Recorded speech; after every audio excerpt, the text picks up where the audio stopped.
The rising cost of a college education is hitting one group especially hard, the millions of students who drop out without earning a degree. A bachelor's degree remains by far the clearest path to the American middle class.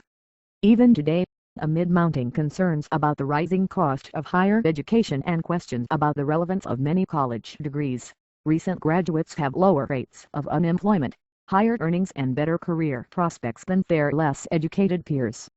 But as more Americans than ever before attend college, more too are dropping out before they ever don a cap and gown. That means millions of Americans are taking on the debt of college without getting the earnings boost that comes from a degree. Dropouts are more than 4 times as likely as graduates to default on their student loans. Graduating with a lot of debt can be daunting, says Lauren Asher, president of the Institute for College Access and Success, an advocacy organization promoting access to higher education. Having a lot of debt and not graduating is even more daunting. The complexity of the student loan system, a web of public, private and subsidized loans that together add up to more than $1 trillion, it's difficult to know exactly how much debt is held by dropouts. But the scale is massive.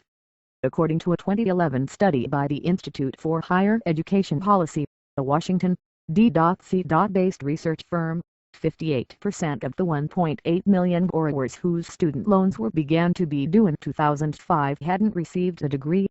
Some 59% of them were delinquent on their loans or had already defaulted, compared with 38% of college graduates.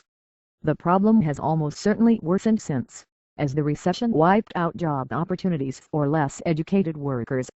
Students who don't graduate with some sort of credential or degree, they are the ones who are having the most problems repaying, said Lisa Cunningham, one of the study's authors. It doesn't even have to be a really high amount of loans. It's just that they get in trouble because they have their daily lives they have to pay for. According to the U.S. Department of Labor, 34 million Americans over 25 years old have some college credits but haven't received a diploma, a rate that grew by roughly 700,000 people over the past 3 years. Meanwhile, the rising cost of college is forcing many students to work long hours, which has been shown to reduce the odds of completing the degree, and is leading others to quit school outright. Ever higher debt burdens heighten the consequences for those who drop out, making it harder for them to borrow money to buy a house or a car or to go back to school later on.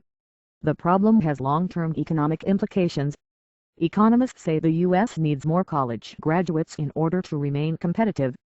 But expanding the pool of graduates means reaching out to low-income families, immigrants, minorities and children whose parents didn't earn degrees. Efforts to help such students attend college have often outpaced efforts to make sure they graduate. Even successfully completing a college degree is no guarantee of a successful career, especially in today's still shaky economy. There were 1.9 million unemployed college graduates in October, according to the Labor Department, a third of them younger than 35. By one estimate, about half of young graduates are either unemployed or are working in jobs that don't require a college degree. Still, those who don't graduate face even bleaker prospects. Among Americans aged 25 to 34, the youngest group that would have completed college under a traditional schedule, the unemployment rate for bachelor's degree holders was 4.1%, versus 11% for those with only a high school diploma and 9.8% for those who began college but didn't finish. Employed college graduates earned 37% more than dropouts in 2010. According to an Education Department analysis of Commerce Department data. In the American system, access to post-secondary education is really about access to the middle class, says Anthony Carnevale, an economist at Georgetown University and the director of the school's Center on Education and the Workforce. There are still pathways to success without a degree, Mr. Carnevale says, but they are narrowing. David Guthrie has seen that reality up close. A 25-year-old college dropout in Fort Wayne. Mr. Guthrie works as a technician at a local pump company for $16.62 an hour, or about $35,000 per year. When his company recently posted a job for an entry-level engineering job, Mr. Guthrie couldn't apply. The job required a bachelor's degree. Just a few years ago, Mr. Guthrie was on track to be the first in his family to graduate college. Homeschooled, Mr. Guthrie enrolled at the local campus of Purdue University, a well-regarded public college, but had to borrow heavily to pay for school. Though he loved his classes, he switched majors and fell behind schedule for graduating and further in debt. When his girlfriend, now his wife, lost her job in 2008, Mr. Guthrie dropped out to get a job. Now, with more than $20,000 in debt, it is a struggle to make ends meet. Mr. Guthrie and his wife own just one car, limiting her job options, and say they are frequently behind on their bills. He does hope to return to school, but says that remains a long shot for now. When I had to pull out, it was kind of a crushing blow to my self-esteem, Mr. Guthrie said. College has been a dream for me for many, many years.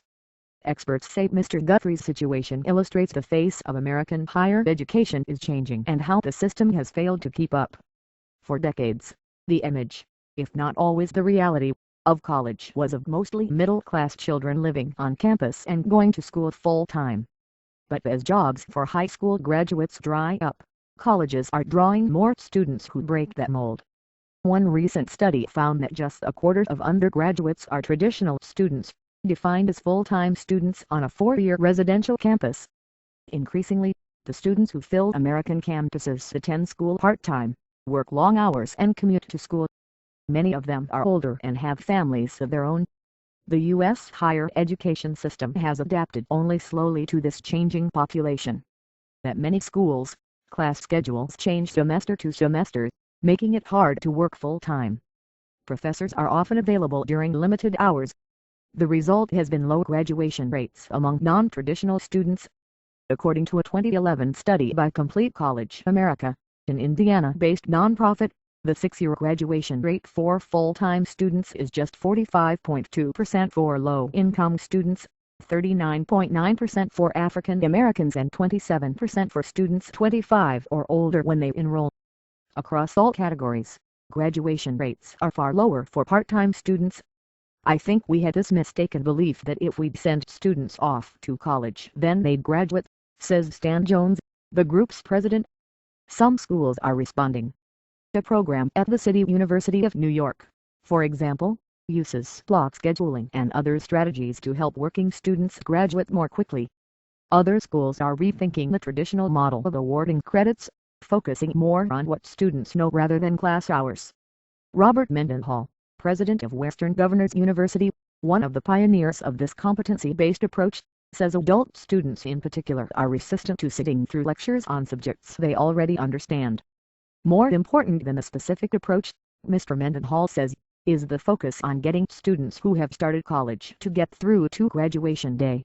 A fifth of the American workforce has some college but no degree. Their jobs are going away or have gone away, and they aren't coming back, he said.